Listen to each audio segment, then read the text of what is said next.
The morning Robin Williams died, someone saw him standing on a New York sidewalk. The same wild beard, the same untamed gray hair, the same eyes, the same face.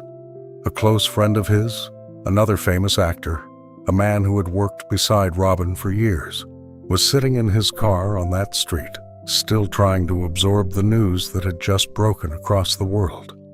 He looked out his window, and his heart stopped, because the man he was grieving was right there, alive, a few feet away, standing on the corner as if nothing had happened at all. Is that Robin? He thought. For one impossible second, his mind reached for the only word that fit. Is that his ghost? What he was looking at would take him a moment to understand. And when he finally understood it, he didn't drive away. He got out of the car, because the truth behind that face is one of the most quietly beautiful things Hollywood never told you. It's a story about two men who could not have come from more different worlds. One was the most famous comedian on earth, beloved by millions, recognized everywhere he went. The other was one of the most invisible men in New York. A man who had slept on subway trains. A man most people walked right past without a second glance. And yet somehow they shared the same face, and something even rarer than that. A real friendship, the kind that doesn't make headlines.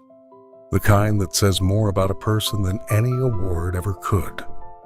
To understand how a grieving movie star ended up embracing a stranger on a sidewalk on the worst morning of the year, we have to go back, all the way back, to a cold day in Central Park in the autumn of 1990, when these two lives first brushed against each other. This is the story of Radioman, and of the man who saw himself in him. The man on the sidewalk wasn't a ghost, and he wasn't Robin Williams. He was a homeless man, a man who had spent years sleeping on subway trains, a man who had nearly drunk himself to death, a man almost no one in that city knew by his real name, even though by then half of Hollywood knew his face. To understand how that's even possible, you have to go back, way back, to a little boy in Brooklyn. His real name was Craig Castaldo. He was born in 1950, a working-class kid from New York. He was close to his mother and afraid of his father, a hard man who beat him. Some children carry that fear quietly for the rest of their lives. Craig was one of them. By the time he was a grown man, something inside him had gone quiet. He started drinking, and then he couldn't stop. One by one, the things that hold a life together slipped through his fingers. A home, a routine, the people who knew his name. And then they were all gone, and Craig Castaldo was living on the streets of New York City. Homeless, sleeping on subway trains as they rattled through the dark from one end of the line to the other. For most people, that is where a story like this ends. A man vanishes into a city of 8 million, and the world simply forgets he was ever there. But Craig had one strange, stubborn habit that would change everything. He carried a radio, a small transistor radio, tied to a piece of string around his neck. It played all day, every day, through the cold, through the hunger, through the long nights.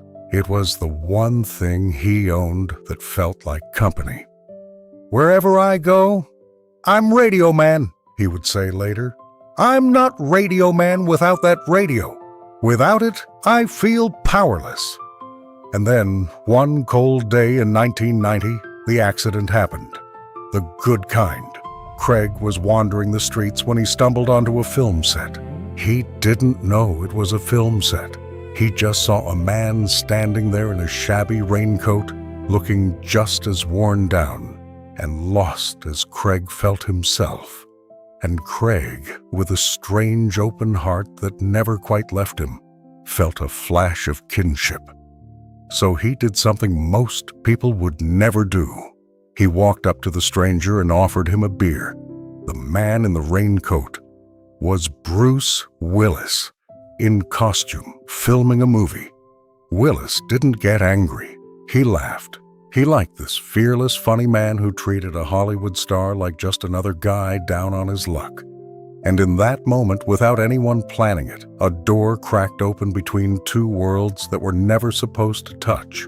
But the man who would truly change Craig's life hadn't walked into the story yet. He was a year away, and he was about to play a homeless dreamer in Central Park. The movie was called The Fisher King. It was a strange and tender film about a broken man living on the streets of New York who believed, against all reason, in magic and redemption.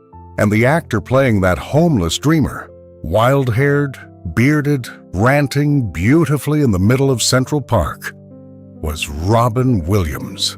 Here is the part that still gives people chills. Craig didn't even recognize him at first. "I didn't know who he was," Craig later admitted. "He was dressed all disheveled, playing this crazy character in the middle of Central Park."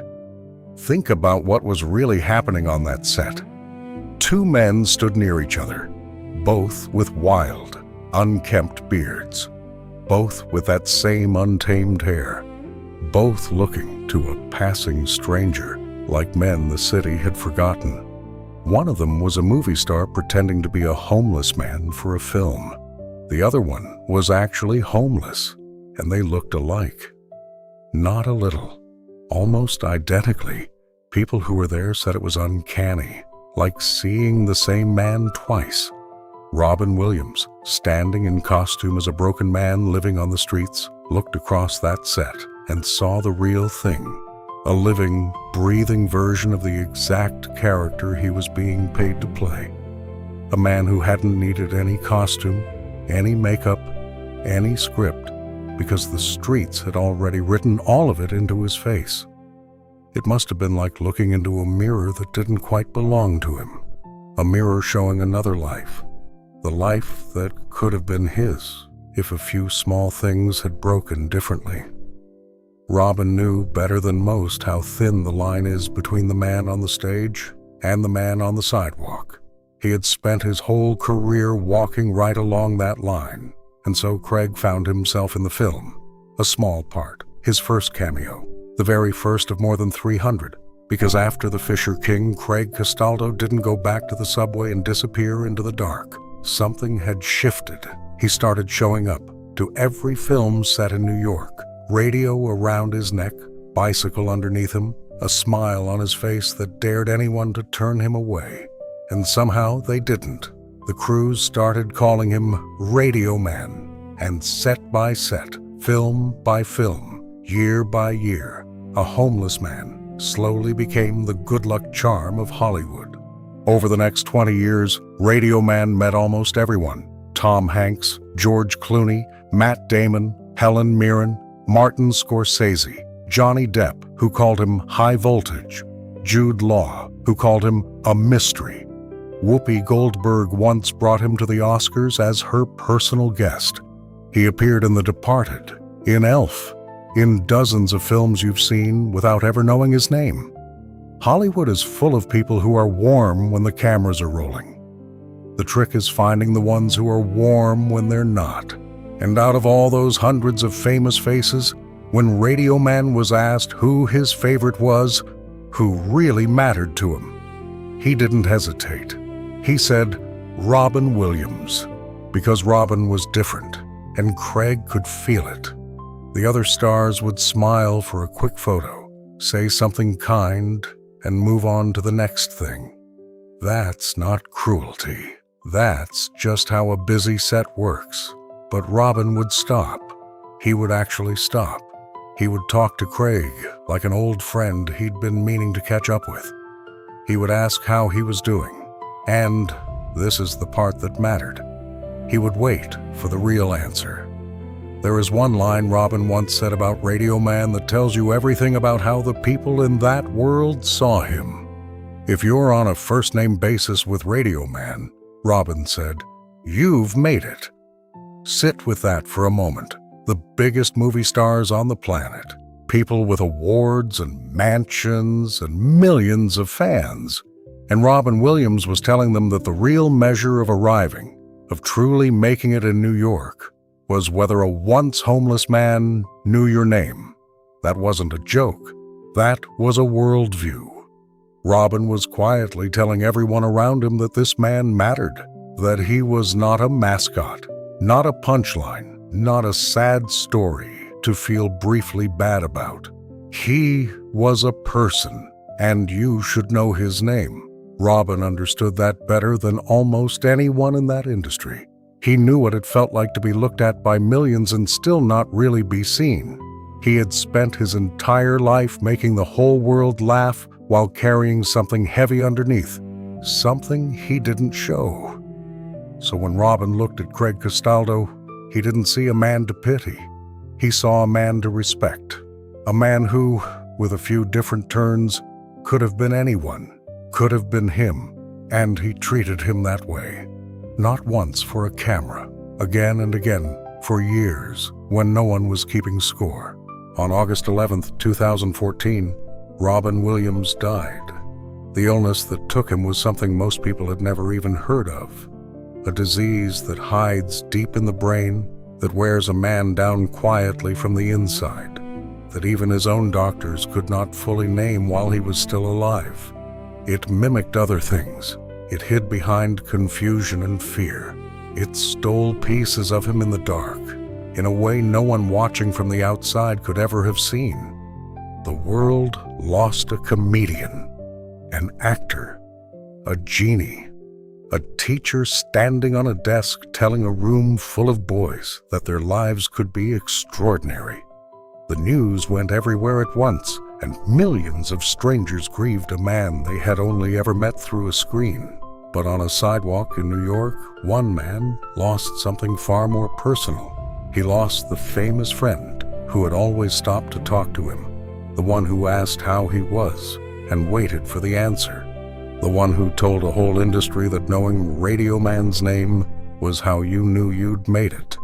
And here is where the story circles back to that car window.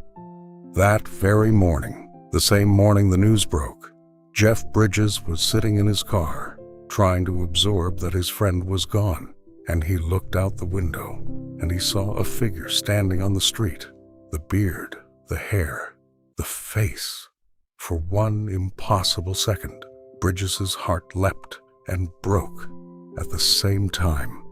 Is that Robin? He thought. Is that his ghost? It was Radioman, and then Bridges did something he would talk about for years afterward. He got out of the car. He walked across the street toward the man who carried his dead friend's face, and he wrapped his arms around him and held on.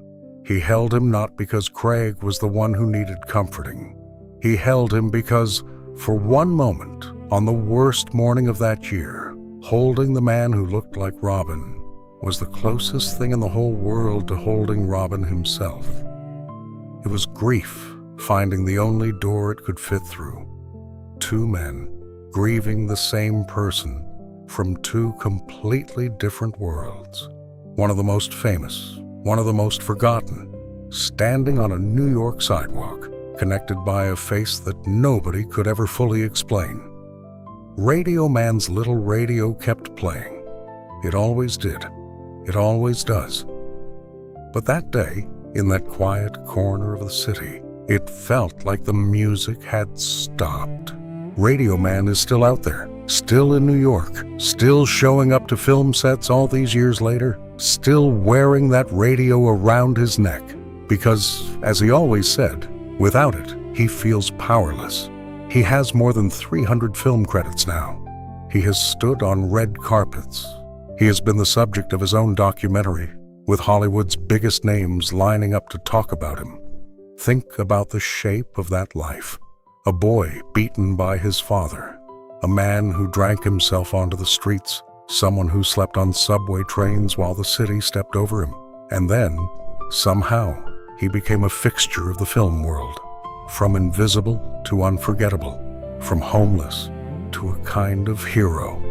And right there in the middle of that impossible journey was a movie star who happened to look exactly like him. A man who stopped to talk when everyone else walked past. A man who made sure that one of the most forgotten people in New York would never be quite so forgotten again. Maybe that's the real lesson hidden inside this story. Kindness was never about writing a check or posing for a photograph. The truest kindness is the quiet ability to look at the most invisible person in the room and to see yourself looking back, to understand that the only thing standing between you and them is luck and time and a few turns of the road. Robin Williams saw himself in Craig Castaldo, and because of that, a homeless man's entire life bent toward something better. That was Robin. That was who he was when the cameras were off. And this is the thing about Robin. He gave people that feeling everywhere he went, quietly, without credit, again and again, for his whole life. Every story on this channel exists for one reason: to remember the man behind the legend, the one who slipped envelopes of cash under struggling friends' doors and then denied it for years, the one who answered a frightened friend's phone call at 2 a.m, night after night, just so that friend wouldn't be alone, the one who quietly closed an entire funeral home for a single private hour to say goodbye to his own father, with no cameras and no crowd. If the story of Radioman moved you, those other stories are waiting for you right here on the channel. You don't have to go searching for them. They're all gathered in one place, and we find a new one every single week. So stay with us. Sit with these stories a while, because there is so much more of Robin Williams left to remember, and he deserves to be remembered exactly like this.